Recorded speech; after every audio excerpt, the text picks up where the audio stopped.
Анкарада 14 сағат исәнмесез, мөхтәрәм тыңлаучылар. Бүген 2026 елның 2 февраль дүшәмбе көне сез турыдан-туры эфирда Төркия Аваз радиосының татар телендәге тапшыруларын тыңлыйсыз. Безнең программа 19 метрлы кыска дулкынның 15360 кГц яшьлегеннән 42 дәрәҗә көнчыгыш юнәлешендәге Түрксат 3А һәм Түрксат 4А иярченнәре белән 3 тапкыр w.trtdinle.com интернет адресы аша һәм кесә телефоннарының TRT Dinle тыңла кушымтасыннан Вот-Ис радио каналыннан тапшырыла.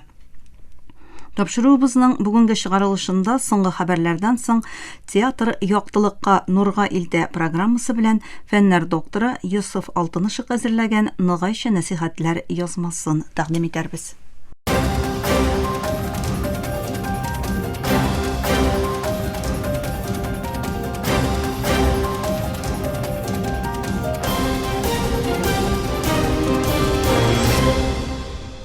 Соңгы хәбәрләр белән башлыйбыз. БМОның Фәлестин качакларына ярдәм итү агентлыгы башлыгы Филипп Лазарини дөньяның игътибары Газига юнәлгәндә ярданның көнбатыш үзәнлегендә тавыш-тынсыз сугыш алып барылуын 2023 елның октябреннән бирле Израиль көчләре һәм канунсыз килеп урнашучылар тарафыннан көч куллануның рекорд дәрәҗәгә җитүен белдерде.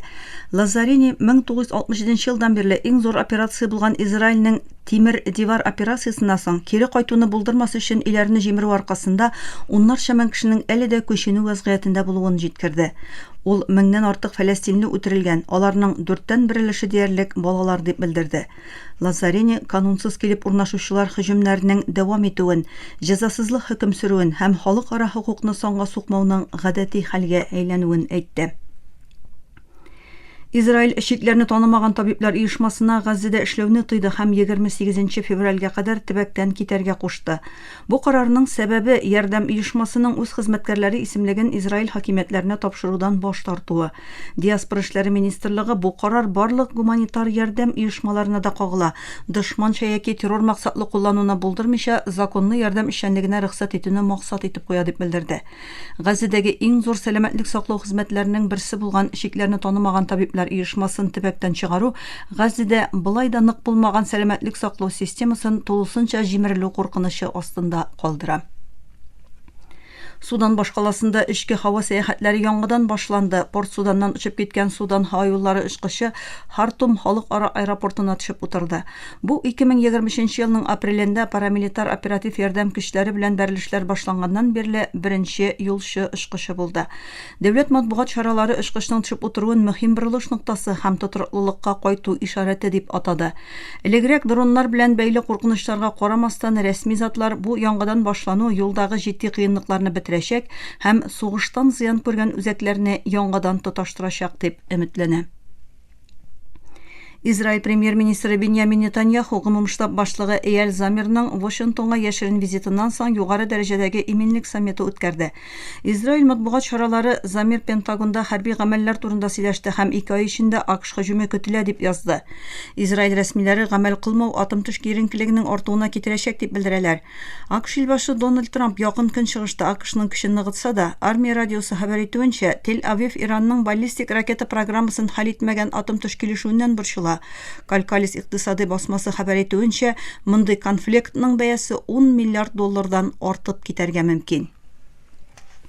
Иран тышкы эшләр министры Аббас Аракчи CNN-га биргән интервьюсында әгәр ышаныч торгызылса, мәгънәле атом төш сөйләшүләре мөмкин дип белдерде. Аракчи тәхрән АКШ башы Дональд Трампның атом төш коралын булдырмау максаты белән килешә һәм моның өчен санкцияларны бетерүне таләп итә дип белдерде. Ул нинди дә булса хәрби конфликтның АКШ базалары булу сәбәпле бөтен төбәкне чолгап алачак фаҗига булачагын кисәтте. Ул төбәк арадашчылары ялгыш исәпләүләрдән качу өчен нәтиҗәле элемтәләр урнаштыралар дип белдерде. Аракчи сөйләшүләрнең Иранның ракета программасына түгел, атом төш мәсьәләсенә юнәлтелергә тиешлеген ассызыклады.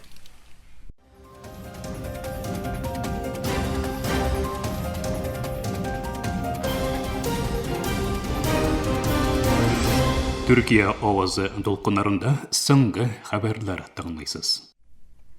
Җирле вәкаләтләр сүзләренчә, чик арягы һөҗүмнәре көчәйгән чорда Украинаның Белгород өлкәсенә ясаган дрон һөҗүмендә бер торак бина зарар күргән һәм 2 кеше һәлак булган. Өлкә губернаторы дүшәмбе көнгә белдерүендә, Украинаның дрон һөҗүме нәтиҗәсендә Русияның чик буе төбәге Белгородта тыныч халыктан 2 кешенең һәлак булуын җиткерде. Губернатор Вячеслав Гладков телеграм аша җиткергәнчә, төнлә оештырылган һөҗүм Украина чигенең төньягындагы Старый Оскол шәһәр чигендә торак бинага зыян салган, янгын китереп чыгарган һәм бинаны өлешчә җимергән. Вакыйга урынында эшләүче коткаручылар 2 кешенең гәүдәсен тапты дип белдерде вәкаләтле. Украина якынча 4 ел буе баручы сугышта Мәскәүнең һәр көн диярлек дәвам итүче бомбалауларына җавап буларак энергетика тармагын нишанга ала һәм Русия җирләренә пилотсыз һава аппаратлары җибәрә. Русия Украинаның электр һәм җылыту аскармасын утка тотып, һава торышы -20 градуска кадәр төшкәч, тыныч халыкны караңгылыкка һәм суыкка дучар итте. Якшәмбе көнне Украина үзәгенең көнчыгышындагы Днепропетровск төбәгендә шахтерларны ташучы автобуска ясалган Русия дроннары һөҗүмендә кимендә 12 кеше һәлак булды. Нигерия армиясы илнең төньяк көнчыгышында үткәрелгән операциядә Боко Харамның гүя җитәкчесе белән оешманың 10 агъзасының үтерелүен белдерде. Армия үз белдерүендә операциянең якшәмбе көнне Борно вилаятендәге Самбиса урманында үткәрелүен җиткерде. Үтерелгән гүя лидерның Боко Харамның икенче командиры Әбу Халид булуы белдерелә. Әбу Халидның канунсыз оешма эчендә мөһим роль уйнавы, Самбиса линиясе буенча логистик эшчәнлекләр һәм террор һөҗүмнәрен координацияләве ачыкланды. Белдерүдә Нигерия гаскәриләре арасында югалтуларның булмавы әйтелде, төньяк көнчыгыштагы урман җирлегендә террорга каршы көрәш операцияларының дәвам итүе ассызыкланды. Индонезиядә 24 гыйнварда булган җир шуышу фәлакәтендә һәлак булучылар саны 70-кә җиткән. Көнбатыш Явада югалган 10 кешене эзләү коткару эшләре һаман да дәвам итә. Бу хакта дәүләт агентлыгы Антара News җиткерде. Рәсми затлар шимбә көнне вакыйга урыннан тагын 10 кешенең мәете табылуын, шулай итеп расланган үлүчеләр санының 70-кә җитүен хәбәр итте. Бандунг эзләү һәм коткару агентлыгы башлыгы Адедиан Перманы якынча 10 кешенең һаман да югалган булып саналуын әйтте. Перманы якшәмбе көнне дә эзләүчеләрнең эзләү этләре һәм авыр техника кулланып дәвам итүен, барлыгы 3713 хезмәткәрнең эшләвен белдерде. Хәзергә кадәр 49 мәйет ачыкланган һәм гаиләләренә тапшырылган, 78 кеше имин рәвештә коткарылган. Җир шуышу 24 гыйнварда Көнбатыш Бандунг төбәгендәге бер авылда булды. Күп сандай балчык һәм җимерекләр астында калды. Төбәктә эзләү һәм коткару эшләре дәвам итә. Лаура Фернандес Коста-Рика илбашы сайлауында җиңде. Уңшы кандидат Лаура Фернандес кокаин сәүдәсе белән бәйләнешле арткан көч куллануга каршы каты көрәшәчәген вәгъдә итеп, Коста-Рика илбашы сайлауларында зур өстенлек белән җиңүгә иреште. Тавышларның 88,40% саналганда, Фернандес Делгадо 48,51% белән иң югарыда бара. Ул 1 миллионнан күбрәк кешенең тавышын алган. Уңшы канат кандидаты канун буенча кирәкле 40% чикне узып, сайлауны беренче турда отачак.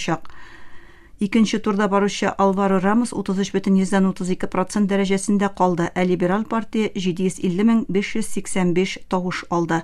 Илбашы булу өчен 20 кандидат көрәшкән иде, әмма төгәл булмаган нәтиҗәләргә караганда Фернандес һәм Рамос тышында берәү дә 5%ка җитмәде. Мөхтәрәм тыңлаучылар, сез Төркия авазы дулкыннарында соңгы хәбәрләр белән таныштыгыз.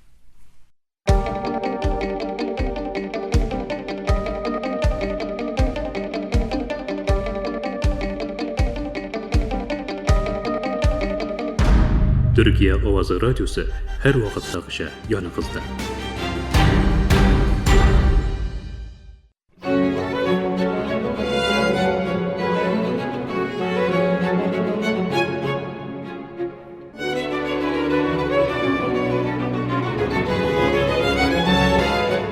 Театр яктылыкка, нурга илтә.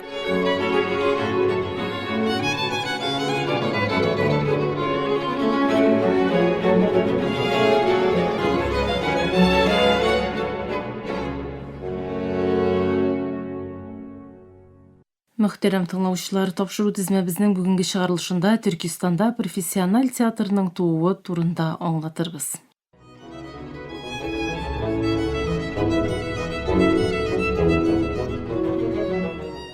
Урта Азия географиясында театрның тамырлары борынгы дәүләтләрнең тирәнлекләренә барып тоташа. Бу көчле мирас ата-бабаларга хөрмәт ритуаллары, риваятләр һәм дастаннарның эпик телдә сәхнәләштерелүе белән 100 еллар буе катламланган.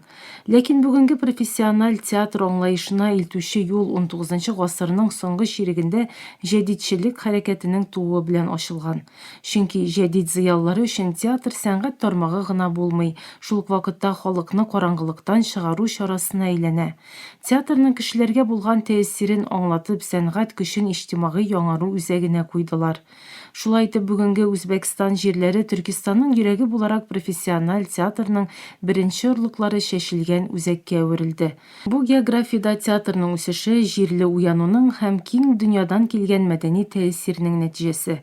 Төркистан күкләрендә профессиональ театрның тавышы беренче милли төркем булган Туран белән яңгыраш тапты. 1913 елда кечкенә адымнар белән башлап җибәргән бу төркем 1914 елның ахырына таба Туран тодысы исеме белән рәсмиләшә. Бу сәнгать төркеме генә түгел, Төркистанның мәдәни бәйсезлеген сәхнәдә игълан итүдә була.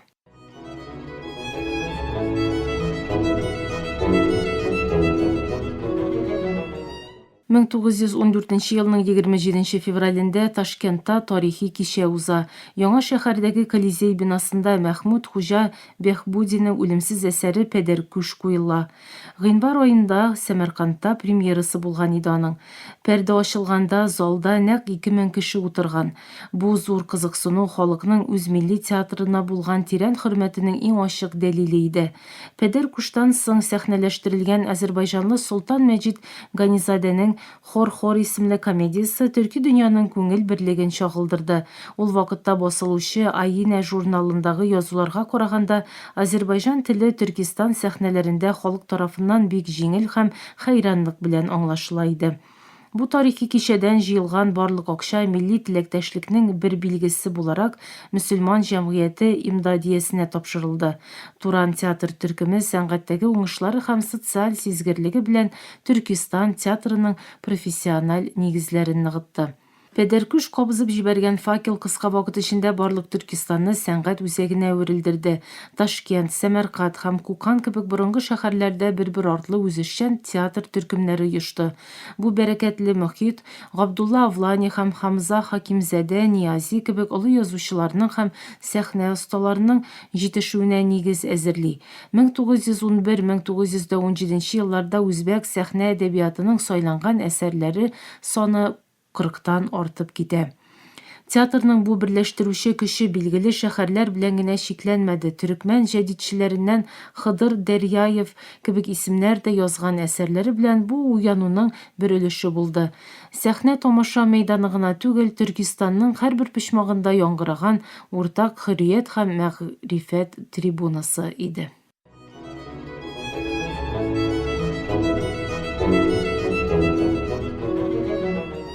Бу тәрәккыятләр белән бер үк вакытта Азәрбайҗан һәм татар күчмә театр төркемнәренең Урта Азиядагы тамашалары профессиональ театрның халык арасында кабул ителүен тизләтте. Аеруча Азәрбайҗан театрының алдынгы исеме Мирза Фәтхали Ахундзадәнең пьесалары шәһәрләрдә зур кызыксыну белән куелды. Бу кыйммәтле мәгълүматлар Төркистан белән Азәрбайҗан арасындагы катгый бәйләнешләрнең иң ачык дәлилләре булып тора. Совет чоры башланганчы ук барлыкка килгән бу мөнәсәбәтләр аеруча сәхнә сәнгатьләре өлкәсендәге үзара ярдәм һәм уртак идеалда очрашу нәтиҗәседер. Төркистан театрының тууындагы бу тарихи теләктәшлек төрки дөньяның мәдәни хәтерендә һәрвакыт җанлы булырга тиешле бер мирас. Профессиональ сәхнә сәнгатенә булган кызыксыну тамашалар белән генә чикләнмәде. Ул әдәби күпер белән дә яклап барылды. Госман әдәбиятының олы исемнәре булган Шинаси, Намык Кемаль һәм Габделхак Хәмитнең әсәрләре Төркистан җәдит мәгърифәтчеләре арасында кулдан-кулга йөргән. Бу текстлар профессиональ театрның фикер нигезен ныгытучы иң мөһим факторлар булды. Jadidçi məğrifətçiləri teatrga bergen zor әһәмият kıska vakıtda öz jimüşlerin birdi. Boşta turan bulsa, onun ortından bir artlı көп kine teatr türkümleri borlukka kildi. Bu türkümlerinin tırışlığı bilen Türkistanda teatr üst tomurlarından küş olup mertebe kazandı. Kıskası jadidçilerinin bu tevekkel adımları neçesinde Türkistanda profesyonel teatr tudu. Perde tomaşa üçün gene tügül, yoktı kileşek üçün açıldı.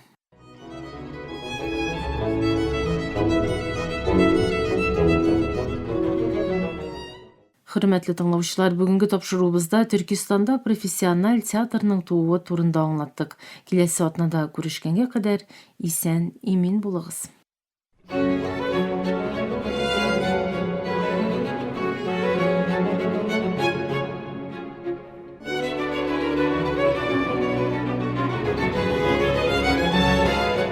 Театр яктылыкка, нурга илтә.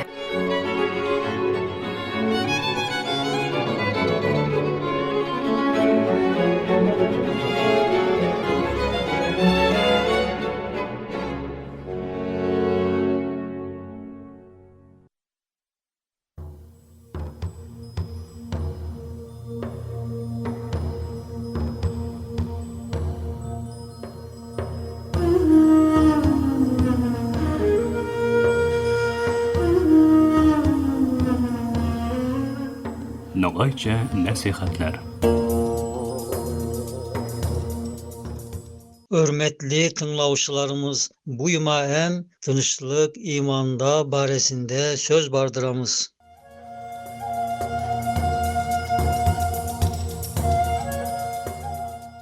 İmandan bizge kelgen, tınışlıktan kabar bergen, keng maneli sözlördün altınşısı nav bolgan. Yuhi, manelerine karasak, yaşavlardı bergen kudayımız hak bolgan, em beri yaşavdı, rızıkban daim kılgan, Rabbimizden özü bolgan.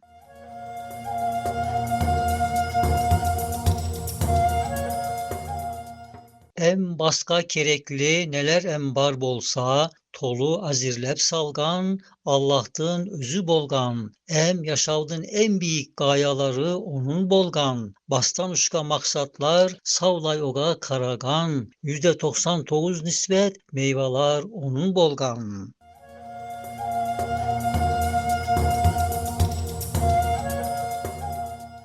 Tiriltüşü Allah bolgan, manesine kelgen nav söz, ömürleri ötüp ketken aciz insanlar betke, nav suyunşüklördü bergen. Ey insan, yaşavdığın avur kulluklarını iğnine ala berip kıyınlığını tartba, em ömründün tevsilip ozup ketiyegin eslep, kaygılarga em tüsbö, yalgız dünyaga karagan, tek ornu tömönlörde meyvelerine karab, dünyaga kelgeninden pişmanlık görsetbe.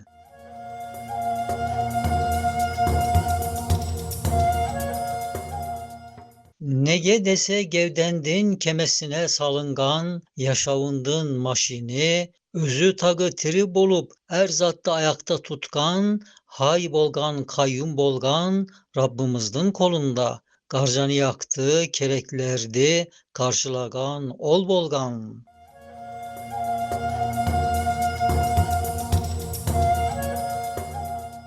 Em sosu yaşavdın, bek köp sansız, gayası, neticeleri bolgan. Sosunlardın berisi em kudayımızdın bolgan. Sen sosu kemede bir dümöncü askerisin.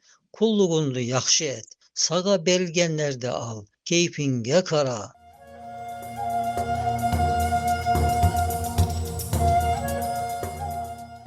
Sosu hayat gemisi, neşe bağlı bolganın, em kayde yaxşıca paydalardı bergenin, tagı sosu kemedin, iyesi hak Allah'tın, neşe cömart ekenin, em bek ayavlı bolganın, daim oyla, em süyün, sonsuz nimetlerine şükürler et erdaim.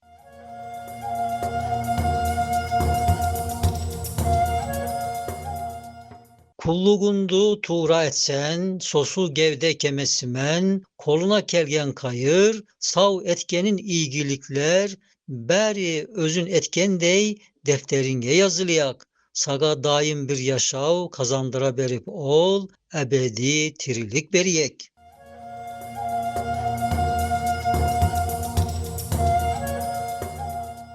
Yetinci bir kelime ve ümit sözü bolgan. Manelerine karasak, yaratılışımız hak Allah, sosu yandı kaytibine makruklarına berip savla yanlı kılgan bolsa, ölümlerin yaratkanem, daim tiri özü bolgan.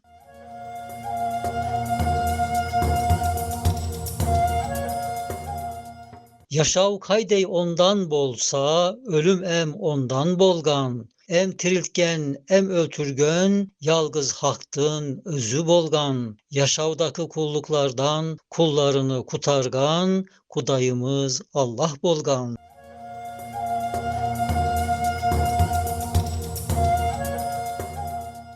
Fani dünyadaki yerdi, baki minen avustırgan, kudayımız Rab bolgan. Hizmetlerden zorluğundan bizdi özü kutargan, sosu fani hayattan baki hayatka algan.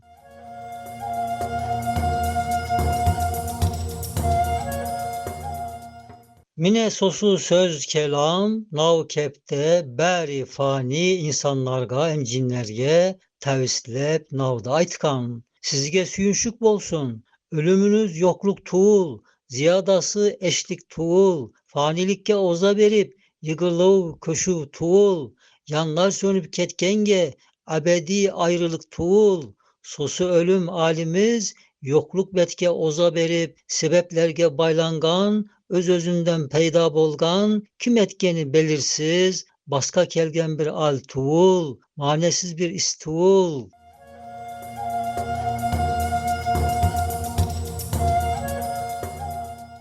So ölümdün hakikatı, rahim, hakim bir Rab'dın, merhamatlı bir Hak'dın, hem hikmetli isetken sonsuz güçlü Allah'tın, kullarını nav dünyadın, beri kıyın allerinden, kutargan nimeti bolgan, insanlardın bir yerden bir yerge köşkünündey bolgan, ebedi şatlık yagına, em asıl vatanına birer savkiyat bolgan.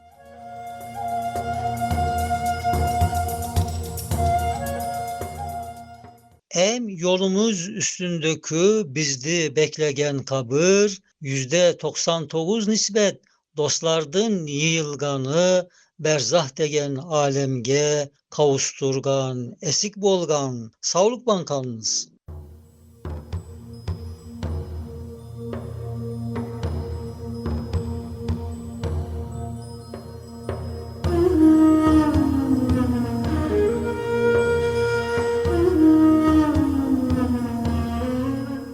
Nogayça nasihatler.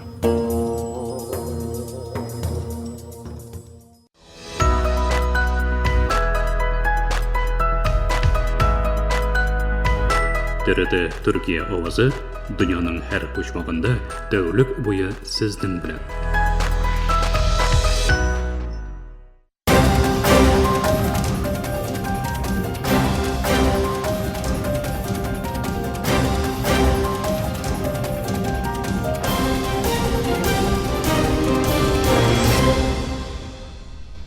Muhterem tыңлаучылар, Türkiye Avaz Radiosu'nun Tatar tilindagi topshiruvlari şuşunun bilan oxirine yaqinlashdi. Bizning programma har kun Türkiye hem Qozon vaqti bilan gündüzgi saat 2'de 19 metrlik qisqa to'lqinning 15360 kHz yoshlig'idan Turksat 3A ham Turksat 4A erişimleri bilan 3 tapqir w.trtdinne.com internet adresi aşa hem kısa telefonlarının TRT Dinne tingla qo'shimtasidan Votis radio kanalından topshirila. Әлегә без сезнең белән саубуллашабыз, эфирда киләсе очрашуга кадәр.